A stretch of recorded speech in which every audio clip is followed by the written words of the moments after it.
Hello, everybody. This is Evan Abrams. Good morning. Good morning. Welcome to the Motion Design Hotline, a show where I'm going to do it before we talk about ourselves, a show where we solve your After Effects and motion design problems live on air. I'm Evan Abrams, joined as usual by Kyle Hamrick. Kyle, how you doing this morning?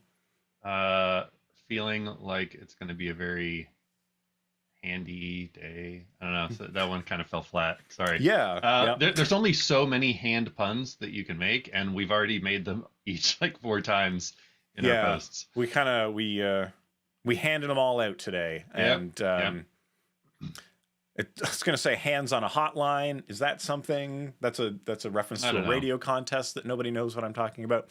Anyway, I feel like if you are watching right now, though, in the chat, you should put your favorite hand gesture. Kind and polite hand gestures only, of course, but your favorite kind and polite hand gesture, you should drop that in there. Okay, yeah. You're limited by what the emojis have. But as we've been saying, today we're going to be animating hands in Adobe After Effects. This is one of the more complicated questions that we receive because there is a lot to it, and there's a lot of moving. Look at all these things. It's complicated. There's so many nasty bones and muscles in the human hand. So that's... Yeah, that's right. We're going challenge mode on the moderator today. But shout out to everybody in the chat. Hello, people over on YouTube's. Hello, people over on Behance. Sean, Robert, General Kenobi, Ray, what's going on? Mm-hmm. And sorry, I'm trying to read the number of S's in the Nixos. Over there. There we go.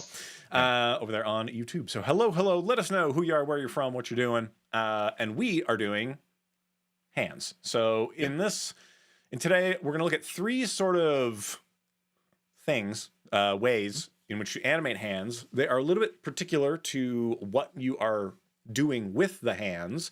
And that's kind of the theme for today. So if you have any troubles with hands, you let us know. We'll segue into that, but hopefully the 3 methods we cover will give you the tools to solve a lot of these problems. That's the thought. If you feel like you need a helping hand, perhaps. Exactly. Yeah. Okay. Something like that.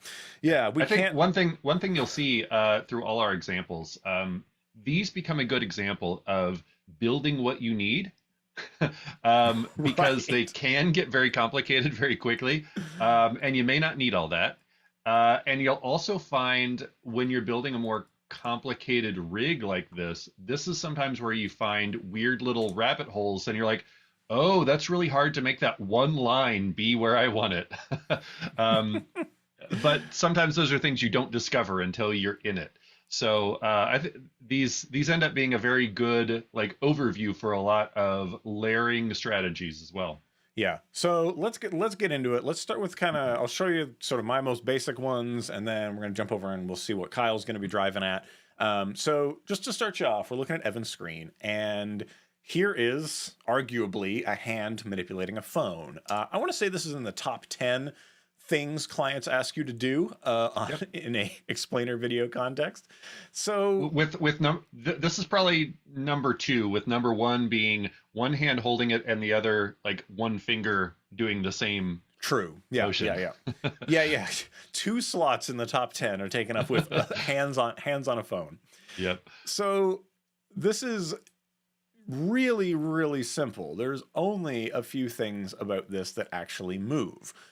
I didn't bother with any bones. There's no rigging going on. This is literally just, if we strip away everything else, this is a little bit of scaling happening and a little bit of rotation happening on this kind of hooked part that is the thumb. And that's it. These buddies over here, they waggle a bit, but that doesn't matter. They're not connected to anything, right? They're totally free-floating objects. The rest of the hand, of course, is hidden by the phone, so we don't have to do that much, right? So it's all a lie, is what you're saying? Yeah, pretty much all of this is a lie, is what you're looking at. And if you want to get your hands and go deeper on any of this stuff that you see here, you can download the project files at motiondesignhotline.com, a real website for real people with fake hands. So that's what we've got going on here. So we'll be diving into this and how that works. And the other sort of more simple version that I've got for you, I've got this kind of Fleischer style gloved hand waggling around. And so rather than making this out of static layers, I've made this out of paths. So all the fingies are paths, and they just kind of waggle and wave in the breeze here as this hand beckons you into the tune zone or something. And you say And simple, but I see a lot of layers down there. well, it seems like a lot of layers. It's gonna seem like a lot of layers, but Uh-huh. really, if I just tap the U key, you're gonna see that only these ones, only the control points at the tippy tips of the fingers Hmm. have anything going on, and then one kind of there, everything's parented to the big layer, and then it's moving back and forth. So it's what do we got? 1, 2, 3, 4, 5 things to animate relative to one thing, so 6 things moving, right? And in Thumbo over here, we really, if I tap the U key, I've got a lot of things going on, but forget about these fingies, right? Because those are extemporaneous. And then pretty much all of the movement is down to what is this thumb doing, because that's the big driver. And then like the screen contents, whatever, that's not a hand, so we don't care about that. And then the rest of this stuff, I've got a little thumb metatarsal going on in the back. I mean, that's what I called it, but it's just a big old circle. And it's just providing a little bit of extra space. So it's less complicated than it seems looking at these keyframes. And then it's just the arm that it's attached to. So really, this is 1, 2, 3 layers. So half as many layers doing stuff to achieve mine. Now we're going to cut over to a little preview, a tease of what Kyle's going to be bringing to you. Ooh, indeed. Yeah, so I just went full on and rigged a whole hand here. Although this one, the way that I approached it, it's probably what I think might be the simplest way to build a full-on hand like this. Mm. Um, and I am using a third-party tool called Rubber Hose to achieve this, and I'll show you that. I was originally planning to explore using imported art for this rig, but I ended up building it exclusively with Rubber Hose, and this is just styling the strokes on these paths to get some very fingery looking digits there that I was really happy with, Mm. actually. Um, Yeah, and it, then it looks add-ons great. like the Like, fingernails and stuff. We'll talk through how to add those on. I was going to say, like, hands down, that is an excellent, Mm, it's an excellent, like, it looks to me like Saturday morning cartoons, right? Like that hmm. could be Skeletor or Beastman or his other friends. But yeah, Yeah, there's one or two little bits that aren't quite where I'd like them to be, but I've got the whole month of October to maybe dial this in more. We'll that's see. right. Yeah, yeah. Shocktober is what we'll be doing. So yeah, trying to think. Let's get into the details of the easiest one. I'll try to Yeah, rip that pretty quick. So yeah, I've got to hand it to you, Evan. I think that looks pretty good stylistically. You did a nice job of making it look very 3D. oh, thanks. Yeah, yeah. I've gotten my hands onto the layer styles here, is what kind of makes it 3D-ish. But at its heart, right, at the heart of the thing, if I take this, let's take it back. Also, we're not gonna be driving off the road for every pun. We're just gonna pretend like this is how normal people speak to each other. That's usually we really celebrate them, but in today's episode, we're actually going to be pretending that we're normal. Keep your hands on the wheel over there. Exactly. Hands at 10 and 2, and Hmm. yeah. Yeah. If people of the chat, if you want to make hand puns, please go nuts. But They've that's been doing it so far. They never disappoint. yeah. So the chat knows where it's at. So mine was crafted almost entirely inside of Illustrator, right? And you can see just an absolutely robust amount of things in here. Here is the rest of the hand. Yep, Nice. perfect. Here is the component that the thumb will rest on. Also great. Here's a phone. Here is the area that the phone's contents will live inside. Here's the thumb. Oh yeah, that's a good one. And it's made of just a few parts. And then here is the fingies. And it's sort of just put in a hero pose, like the dominant midline pose that we're going to be moving from. So when you are in sort of the storyboard or whatever earlier phases of your production and the AV script, when you're describing what this is, if you've literally only written something like thumb flicks phone, don't worry about it because you're really only going to be animating the thumb relative to the phone, and you're not digging yourself too much of a hole. Usually hands are a real bottleneck of any production. As soon as you put a hand on screen, you're hurting yourself. Stop doing it. And you really know that you're getting into the weeds of something that is going to be dangerous and potentially bad. But and by bad, we mean time consuming. Yeah, expensive, I guess, is the word that we really want to be using. And because of sort of, oh, I didn't want it to move like that, I didn't want it to move like that, blah, blah, blah, you end up having to rig a lot more stuff than you might think. So knowing that I just need a thumb that kind of looks right and it kind of moves right, we know that from this thing, the only part that we need to concern ourselves with is the thumb, the connection of the thumb to the thing behind the thumb. And in my case, the reason why we have this sort of metatarsal thing back here is because I really want the thing to seem like it's coming around the phone, which means I need something on either side of it. And if the two of them marry up to each other, no one's going to know the difference. The sound of one hand texting, click, click, click, click, click, click, click. So when we come back in here, after we've imported kind of the raw shapes, you'll notice that some of them I have converted. So right click on it and we can go down to create shapes from vector layer. I need to make some post importing changes to them. But the main thing of it is you bring in your stuff. So I'll bring in Thumbo again, just so you can kind of see how this goes. I'm going to bring it in as a composition. I want the footage dimension to be layer size. That's going to be helpful. Let's go into Thumbo 2 and we'll see why. Because now this bounding box is around the size of the layer, right? Yeah, just rip this guy's thumb off. But I move the anchor point down here, and now I can do like this, right? That's pretty good. We have a little bit of overlap where the thumb is coming over top of the thing. Perfectly nice. Generally, you might want to try to get this into the middle of whatever imagined circle sort of makes up this component down here, depending on how accurate you want to be. I don't really care. It doesn't need to be that. If I can make a quick suggestion, if you have a slightly more complicated rig, a good way to do that is when you first bring all these in, just select everything and knock down the opacity a bit to maybe 75%, and then you can very clearly see where all those shapes overlap and set up your anchor points. Yeah, and like, because if you had like a circular part under here, and then so if we were trying to rig this knuckle, we would see the circle here as it would interface with the circle under it, and then we'd be in really good shape. So there you go. So hot tips. We got hot tips over there all the time. So we've got the thumb. We're going to parent it to the metatarsal layer down here. So this goes parented down to here.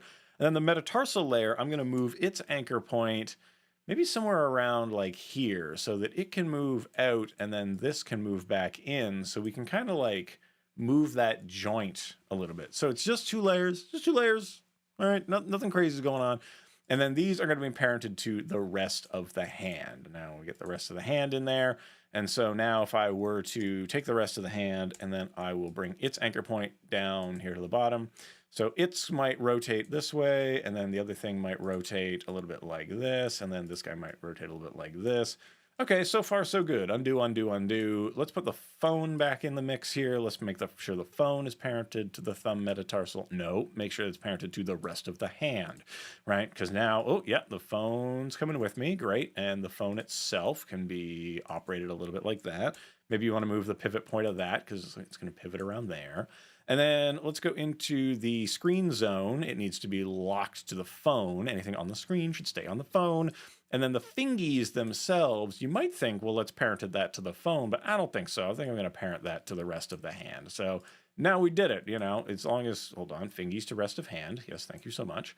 And now, would you look at that? We got a pretty rigged up hand. And so far, so good, right? I know I kind of barreled through that, but that's the hierarchy of stuff if we look at that. And I have to say, obviously, you don't have that many layers here.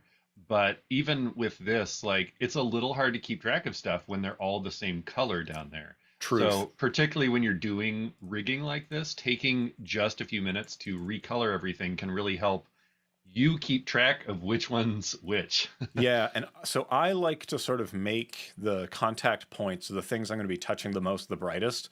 So the thumb I'm going to be changing quite a lot. And then the thumb metatarsal I'm going to be changing as well. So I might make that orange, because I'll probably be touching it less than the thumb. And then who's the next one after that? Well, the rest of the hand is kind of hierarchically after that. So maybe I make that yellow. And so what else kind of exists on the same kind of area? Well, the fingies. I'm going to say the fingies deserve to be orange because they're about as important as this. And then the screen zone itself, I'm probably not going to be touching that at all. That's more of a utility player. It goes brown.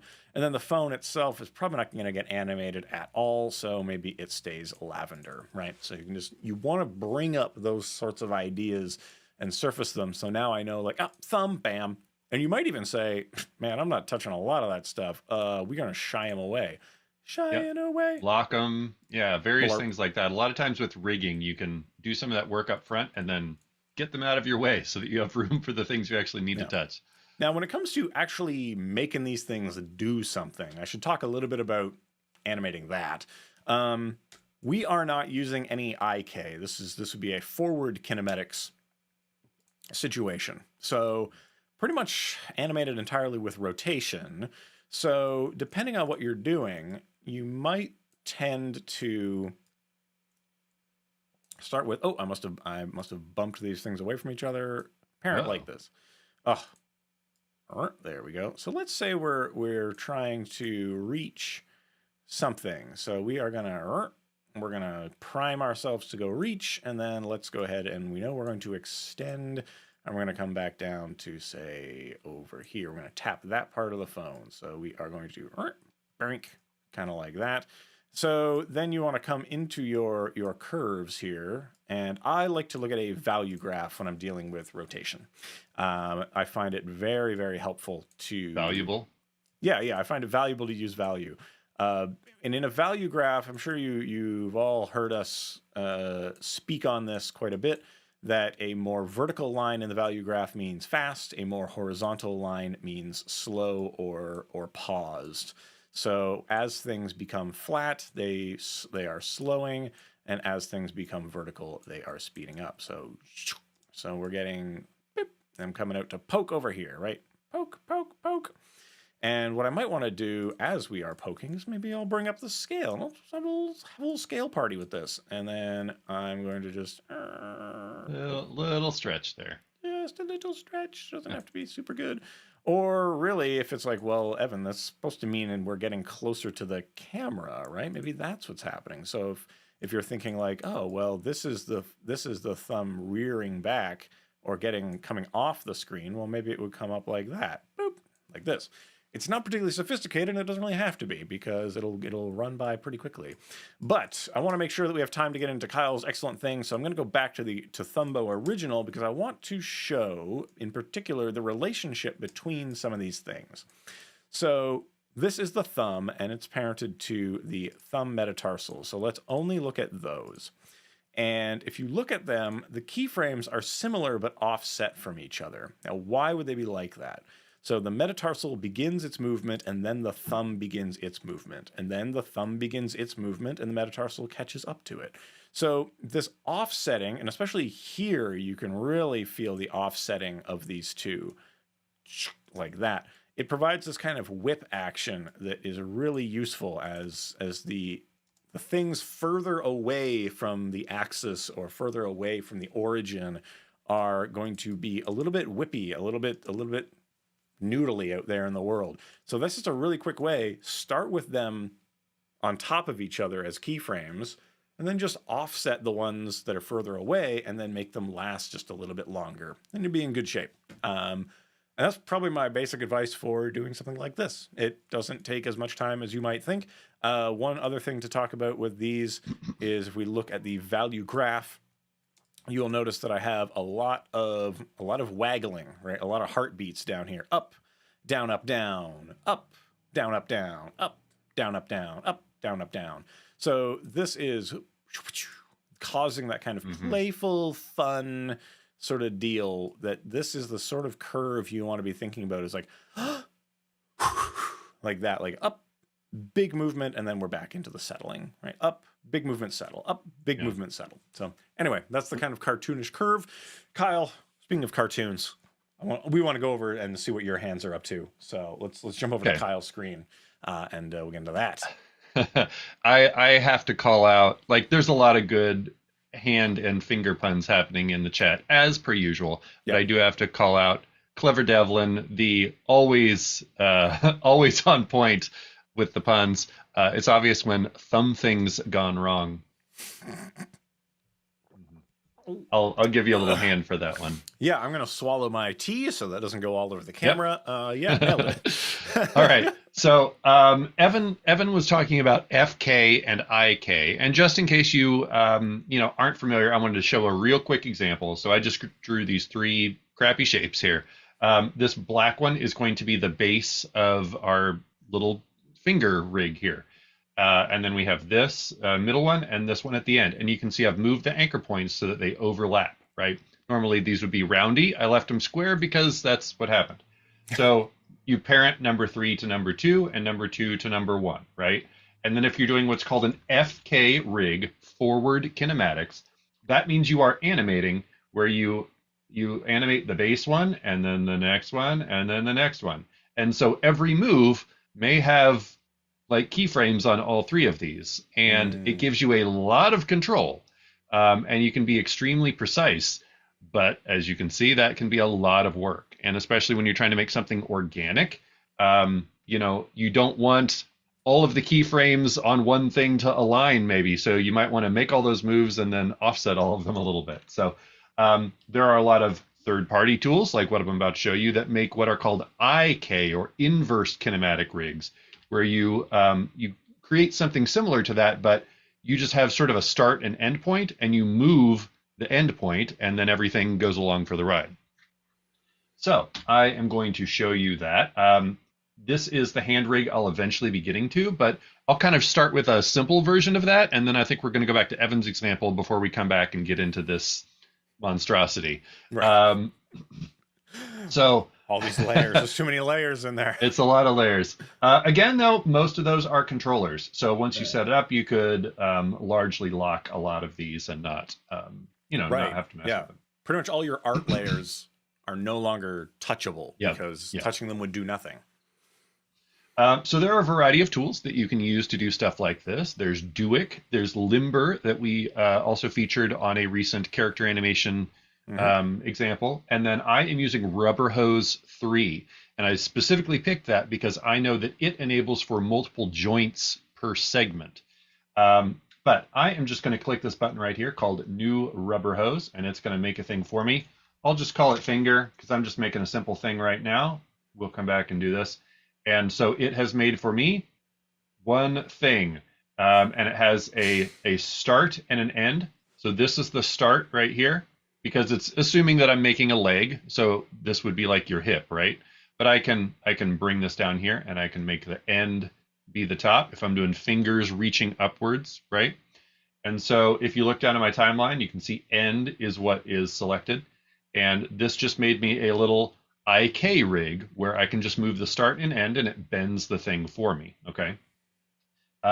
And here I would want this direction to be moving forwards. Rubber Hose is pretty smart, and so it was taking settings from the last thing I built, which wanted it to bend the other way.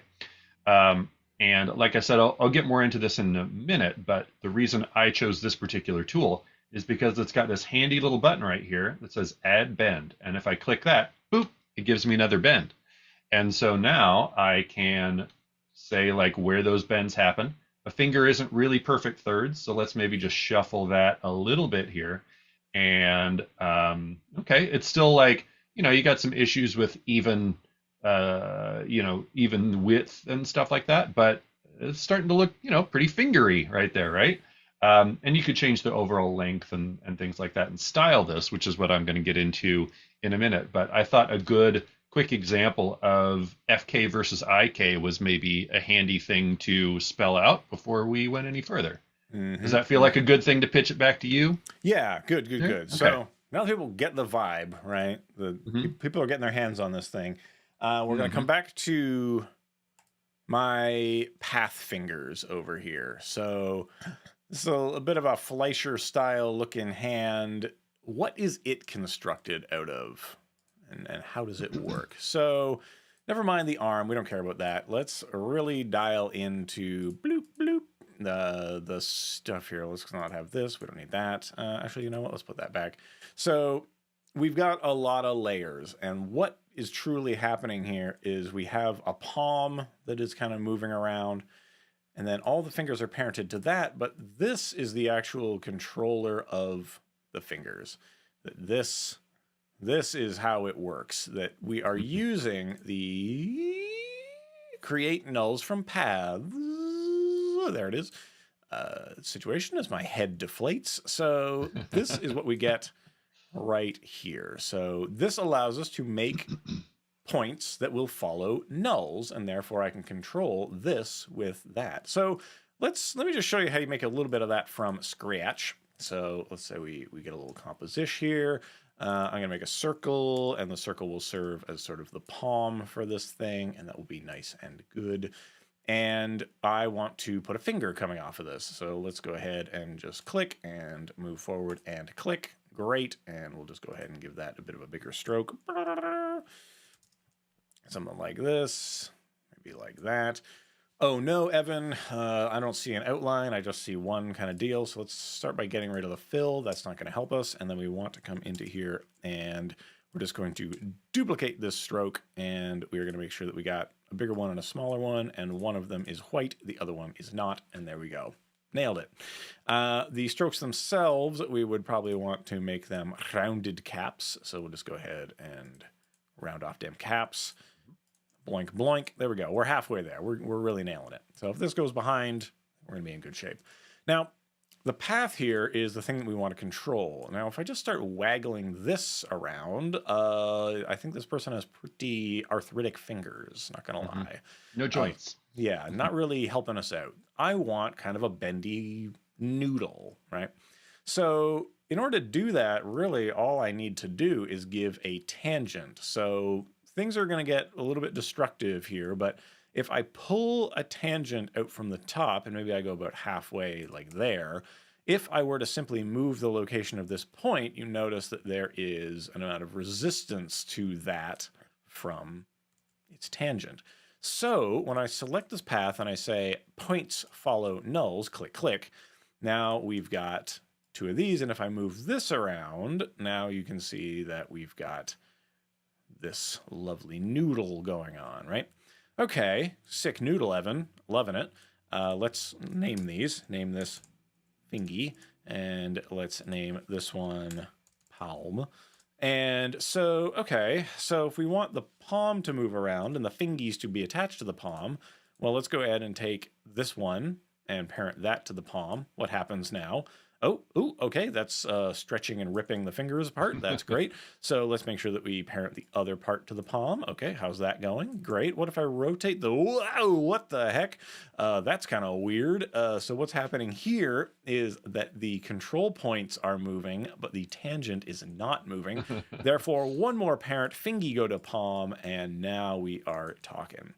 So now we've got all of the sort of control that we want over these objects. We've got a fingy, a palm, two control points. This doesn't really need to be animated, and this can be animated relative to these two. So now just do that 4 more times, and you're laughing. So hopefully so far so good on this. Tee-hee-hee. The downside being that this tangent will never change, right? We are stuck on that tangent.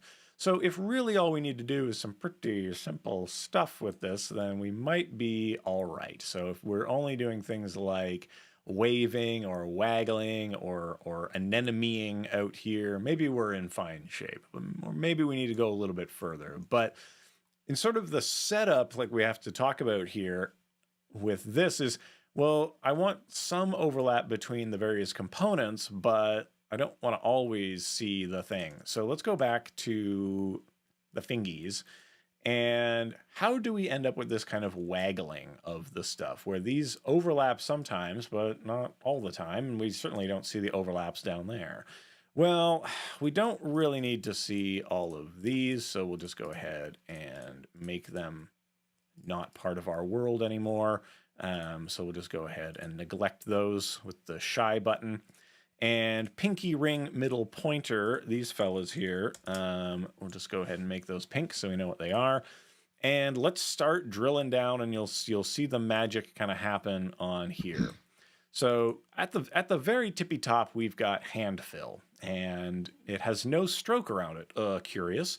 And so under that, that's where the pinky lives. So if we put the pinky up, oh, hello. So the pinky is a stroke on a stroke, and then we're just kind of obscuring it with hand fill. And all the others are exactly the same, going down, down, down from pinky ring, middle pointer, etc. So the idea here is that it feels like the hand is kind of curling forward towards us as this overlaps that. Well, I don't see any outline on the outside of this thing. That's bad. So let's come down here to the bottom, and we will just add back into this a duplicate that follows hand fill, and it indeed has a stroke, and you'll notice it's got a different fill, and we can't see it, and we don't care because it's just living down there, living its best life. So now we've got that return of the stroke around the outside. So far so good. Evan, you are crushing it. What about this thumb, though? If the thumb is in front, a little bit more to patch in. Okay. Well, how about some top thumbery, where I'm calling this a little one here. So let's not observe old thumb, and let's observe new thumb. So I'm really just duplicating the thumb, and I'm putting it above. I don't have to duplicate the control points. They're both referencing the same control points. They're all parented to the same stuff. Nobody cares. And then I will apply to this a mask, and the mask is going to say subtract from it a little slice that I don't want to be seeing. So I'm just chopping out the part that I don't want to see. Now let's put back our old buddy thumb back there. So bottom thumb, top thumb. And would you look at that? Now we've got a little bit of overlap in the palm, and that's working out pretty nice. So that allows us to have just an amount of control over where we want that dividing line to be at. And if you have to keyframe that around or move it, who even knows, right? And of course, a mask is always going to travel with the layer that it's on. So if you needed something where maybe what you wanted to use to obscure was sort of based on something else and you wanted to be able to parent it to another layer, that's when you would use a track mat, and you could maybe make a white circle or something that's connected to the base of the pinky or whatever makes sense. And then that could kind of float around relative to that other thing instead of what it's actually masking, if that's what you need. Yeah, bingo, bango, ha-ta-ta, and now we've got it. We got it going. Now, I will say there are some downsides, like we get these hard chops on here instead of rounded things, which is not so great. There's a lot of different ways you can try to accomplish this. This is one way that I think kind of gets you close. And again, going back to our kind of first theme, our first thought of the show is, what is the hand really doing? It's not really grabbing stuff or whatever. It's really just waggling around. So if that's the limits of what it needs to do, I think we've nailed it. I will say also that in more traditional style animation, things like Toon Boom or Moho or whatever, they aren't making a hand for all seasons. They tend to be making hands for specific situations. So like the hand is holding something, and then it's going to swap to a hand that's doing something else, or it's going to swap to a hand at a different angle and stuff like that. We could deploy a similar type of idea, but that's a problem for a different show. When we talk about hot swaps or something like that, that is a separate thing. Let's keep our hands on the ball here and move it back to Kyle, because if you need to go the next step, we're going to dedicate the rest of the show to the full version. Let's dive in there. Let's stick our hands in the stew and see what we come up with. And to Evan's point, what you might be able to do, obviously, from the beginning, you're hopefully going to have sketches or storyboards or something that help you plan out exactly what you need to see. And you got some scenes where, you need to do the thumb and the phone thing, and some where you're waving. So you might be able to build art that is going to work for those purposes, and then build yourself like a starter rig, and then realize that you're kind of making branching rigs off of that may be layered in different ways or something, so that they have that functionality. It takes a little bit of sort of like programmatic thinking to sort of think through that and make sure you're not having to rebuild everything from scratch. But also sometimes that's just the way it goes. And Yeah, and there's a break point where you're thinking, I'll make one rig to rule them all, and in the darkness bind them. Or yeah, will I that be rig's going to be unusable then. Yeah, or am I going to make three less complicated Yeah. rigs to accomplish all of the things that we're trying to set out? Like Yeah. that's the real top level. That's when you've kind of arrived at that level of thinking to be like, Yeah. no, no, no. Make one thing? I think not. Make three simpler things, less time, bada bing, bada bing, right? There you go. And keep in mind when you're doing something that does have the potential for a lot of complexity like this, you could storyboard accordingly. So like right now, you could frame your character like this so that you could have one hand that works like this and another, that does the other thing. Like if you take it off screen, then you can Right. swap it really easily. You don't need to make the one version that does all the stuff if you are thoughtful about it and give yourself little opportunities to swap. Yeah. Boop, beep, beep. And like we talk about like Fleischer style, we talk about kind of Hanna-Barbera stuff. Like these are productions that were very budget forward in their thinking. And there's a lot of, we'll say, tricks that we can look and Hmm. reference off of those. Like, whoa, how do they knock out 100 episodes in 2 months? And like, well, this is how, right? It's Yep. by finding efficiencies all over the place. Yeah, when you realize that all the He-Man characters are drawn off the exact same model, it starts to Right. make a bit more sense. Anyway, Kyle, take it away. All right. Okay, so this is that little finger rig that I started building earlier. I went ahead and updated the name to Finger One because I'm going to make another finger in a minute here. But I want to show you, like I said a minute ago, I was intending to create some art in either Illustrator or Photoshop and bring it in and then connect it to a rig like this. But I actually ended up getting a look that I was really super happy with just based on these hoses. So I'm going to show you how I got there. It kind of gets into the guts of shape layers a bit. So this seems like a fun little thing to explore. So all that this is, if I actually open up the visible thing here, finger one, this is just a stroke on a shape layer. And rubber hose creates some complicated looking expressions that basically add the extra points onto the thing. And if I show you the controls that this created, um, you get to decide where those bends are. So here's this one. See how I'm changing this slide value right here? That's just telling you what percentage of the total length. That's where that bend sits. Okay. And then I've got a slider for the overall length itself. And so you can see it's just kind of like forcing this out because it's the same length, but it's got the bends. So now you can kind of decide like how far that thing goes before it's stretched to its limits, right? Let me set this to, let's say, a nice round number like 400. Okay. And then I'll adjust my endpoint so it gets to a nice sort of fingery position. So let's look under here. You just kind of start exploring and, oh, there we go. There's the stroke.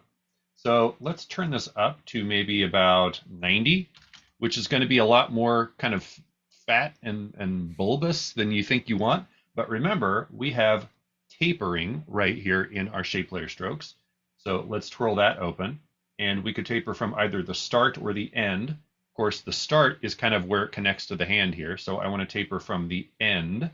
Let's go ahead and just taper that. You don't have to do it 100%, but I'm going to just to kind of see how it looks. So I went ahead and pushed that taper all the way up, but then you can control the width in here as well. So I can push that back out so we get some nice roundiness while still getting that taper, okay? And now already this is starting to look a lot more fingery, right? Right. You're getting that nice like decreasing thickness as you get towards the fingertip. Yeah, very Mr. Grinch over here. Yeah. Now there are some other controls from rubber hose that you can adjust, like realism and roundness. So right now these are pretty, hard corners, and so I could try turning these up, and you could turn this all the way up, and now you have a full-on noodle. Or, maybe you could see if just like 10%, for example, might feel a little more organic here, than making it like super robotic and hard corners. Okay. A lot of this is just going to be kind of dialing it in until it looks the way you want. Now, this still looks very, this is totally workable, but it's a very like hard edged kind of style here. And I wanted something, I did have that, the severed hand with the cartoony bone sticking out. I very much had that in mind. It's October. We're going to have fun with it, right? And so I was like, I want my fingers to have kind of a more organic look to them, but, I don't want to do that with effects because then they don't really travel with the finger properly and stuff. So I was like, aha, I wonder about the built-in wave right here. I wonder how that will look. And if I just started turning this up even just a little bit here, I'm only at about 8% right now. Look at how nice that did. Let me go ahead and update this to a darker color so that it stands off better from the background. Here we go. And even just that little bit of wave, I can toggle it on and off here, really makes a huge difference in making it look more organic, right? And is it 100% like what a human finger looks like? No, but I think it's, you get a little poetic license here because this hand is detached. It's okay for it to be a little bit shrivelly and weird. Yeah. It can be a nasty hand. We're fine. Yeah. So no. Everybody's hands are felt beautiful. like, it's fine. Yeah, I felt like that solved it pretty nicely. And you have the ability to dial that in better. There's a wavelength here, so you can fine tune it here, and then you have a little bit of a phase. So let's say you kind of like the look, but you didn't feel like it was falling in quite the right spot. Just tweak it a little bit there. And honestly, like even if you were trying to do something that was pretty realistic, I feel like this got really close. You might need to do a little bit of study. I think that my proportions on the joints are a little bit off in this one that I built here, but I think that's pretty much there. Yeah. So and from the here, ratio and the taper makes it feel like, oh, is this coming towards us? Is this going away from us? What is, yeah. So much of this is informing the angle of the thing, right? Yep. So I'm going to go ahead and say that that's good on my finger. We'll say that that's the index finger for this little thing that we're doing. I'm going to go ahead and generate a thumb. So I'll just create a new pose and just kind of do that one from scratch here because it's different enough. That's a big thumb. So thumb probably only needs to be about 250 in length, right? Mm-hmm. So here's my start, and then here's my end. So there's my thumb, and then same thing. We're just I'm going to show you a little trick here. If you like dense layers, like text layers and shape layers, there's a lot of twirling, or you can hold Control or Command when you click that layer twirly, and it just opens everything. So you don't have to click it 5 times. So let's go ahead and crank this width up quite a bit here, because thumbs be fat. And then we'll do the same thing. We'll bring that taper in and maybe taper it a little bit from the start too, because at least I've got big knuckles, but my thumb has, it's a little thinner here, and then the knuckle gets fat. So let's see if we can kind of do some of that here, and then bring these thicknesses back up, like pretty close to 100, but not quite. And just kind of see what we can get here. Again, this is very much just kind of dialing it in until it feels right. Do that same thing on wave. I don't know what did I do, about 8 or 9 there. Little bit here, maybe play with that phase until it kind of gets a little bit of that nice, like sort of bulbous end here. And, getting close. I feel like this might actually be a little fatter than I want it. Let's bring it down to 90. It's all just playing with the numbers here, but you're getting your rig set up while you're doing it. I'll go ahead and pull that color. Okay, and so we'll say I'm happy with that thumb. I'm going to just do a simple, like, kind of alien hand here with just 2 fingers and a thumb. So I can actually just select these, and up here there is a duplicate button. Bing! So I can make a finger 2 without needing to rebuild the whole thing from scratch. Also Ninja Turtles. Yep, exactly. Which, by the way, the new Ninja Turtle show, pretty great. It is. Yeah. Yep, I recommend. There've been a lot of good Ninja Turtles properties coming out recently. True. So I'm just moving this one over here so that I can really see what I'm doing a little better. And whether this needs to be adjusted or not is up to you. At least on humans, middle finger is longer than the first one. So let's make that not too much, but I don't know, maybe like 440 or something. So it's just a little bit longer here, right? A lot of this, again, is kind of eyeballing it. I did a lot of looking at my own hand at the similar angle as I was building this thing out. So once you kind of get those figured out, now you just need to kind of decide what this thing's doing. Um, in my case, I think the way I've built this is very much you're kind of looking at it the way I'm looking at my hand like this. If you make a C shape towards yourself, and so you can start seeing how all of these pieces fall into place there, and the layering kind of makes sense as well. Like each of these fingers needs to be above the next finger so that the layers fall in the same way. Now, I did outlines using layer styles. Let me show you that real quick. But I could just as easily have duplicated the stroke and pushed that out. But my fingers are outlined using almost the exact same strategy that Evan did.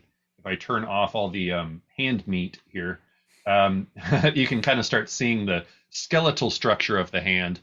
And I actually turn off these under bits as well. So there's all my fingies and my thummy. And then I thought, well, getting this hand section to actually respond the way I want seems kind of hard. So I wonder if I could use some more hoses to do that. So getting this, let's say I called this inner. So between your index and your thumb, that's a very bendy spot, right? So I thought, another thumb seems like maybe the way to go there. And well, we can do a hard bend here as well. So what if we use that to make the wrist? So there's one more hose. And so you can start parenting these controllers to say where the pinky is, and then kind of down here to where you want the base of your hand to be, which of course connects to, this is one of the few pieces of actual art in here, this little, meat and stump, bony stump bit. Let's see. And so then we've got thumb to wrist there. So those are all just hoses that get parented to the finger controls that I already built. And then to fill this in, I was like, how about one more hose up the middle? So we'll do that. And that covered pretty well, except when the hand was all spread out like this.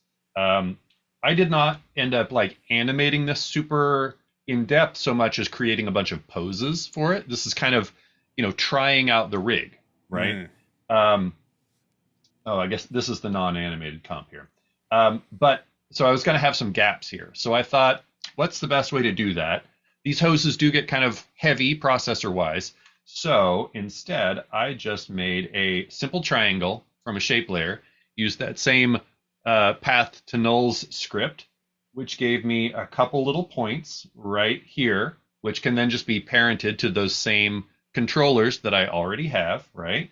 And so then you can see these when this comes back up. There we go. Those are just parented to this. And so this is just a triangle of blue that is covering there in the center to kind of get those bits that just needed to be covered up, right?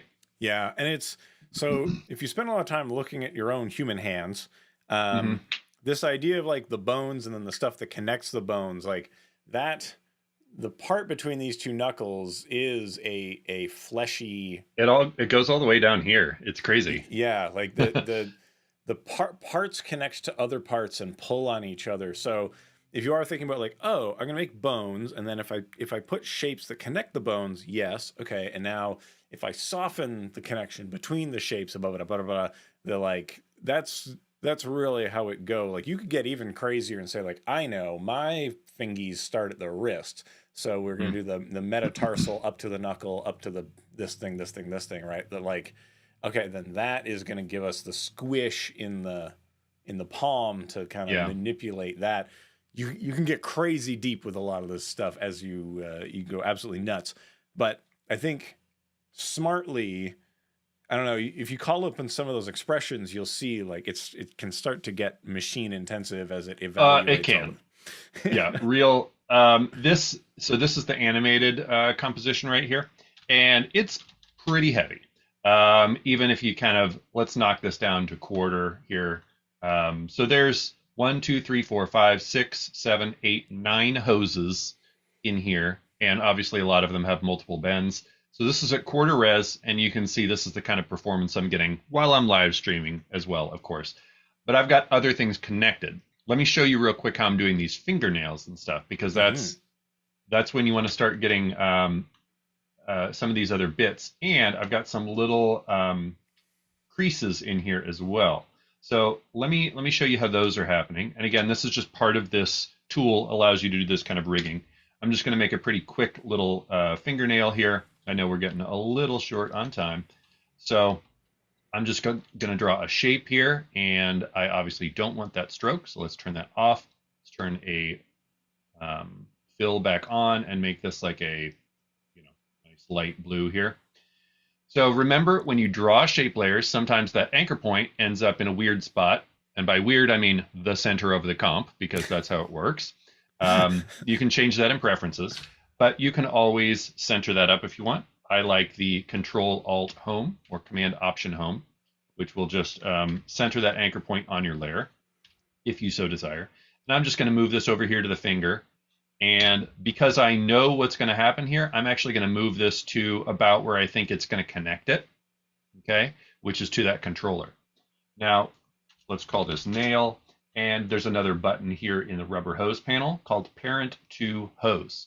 Okay, so I'll click that and then tell it which one I want to connect it to, which is finger 1, and connect. And let's see. Okay, stayed in the right place, just rotated weird, which is to be expected because it's kind of aligning it with the hose itself. So if I just rotate it down into place, that looks pretty good. If you need to reposition it, you actually just use your anchor point tool. And notice the anchor point is staying stuck to that controller, but then the layer is moving around. It's apparent visual position. Right, and the controller is taking the tangent of, or the normal. It's one of the two of the of the angle of the thing. One of them is 90 degrees to the other. Don't at me about it. It's a tangent or a normal. It's one of the two. And so now that goes along for the ride.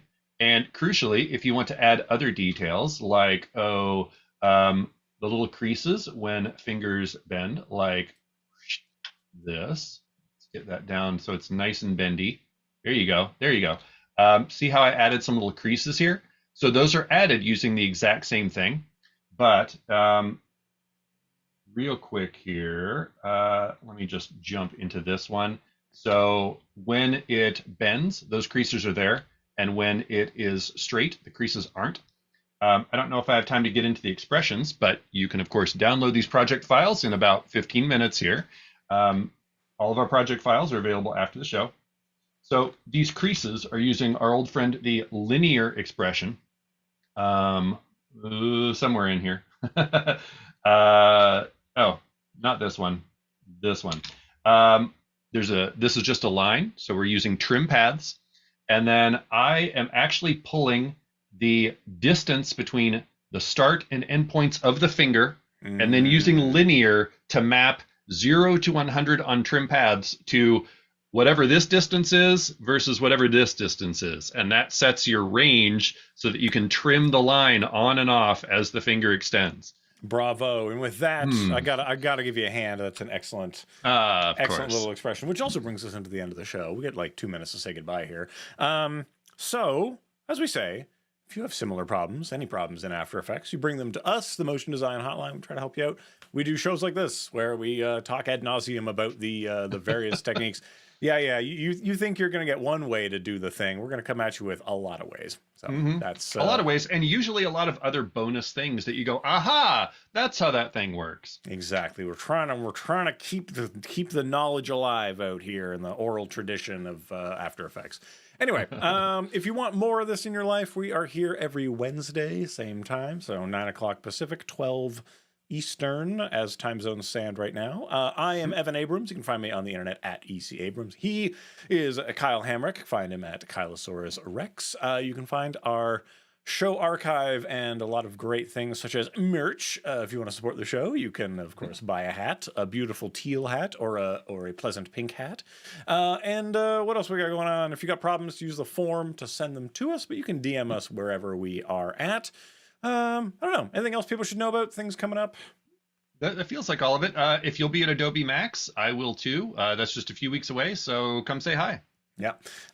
Max is coming up. And of course, coming up is a rich full day of activities here on Adobe Live. So keep it here as our broadcast day is just beginning. Always so many beautiful things happening here on Wednesdays after us. So we don't want to spoil too many of them, but I think you're going to have a good time. Anyway, like I say, thank you so much for being with us. Until next time, stay creative, be kind to each other, and we'll see you all around the internet. Let's give ourselves a hand for today. Ooh, yes, a round of applause. Mm-hmm. And so on. Okay, that'll do it for us. Thanks, everybody. Bye for now. Yeah.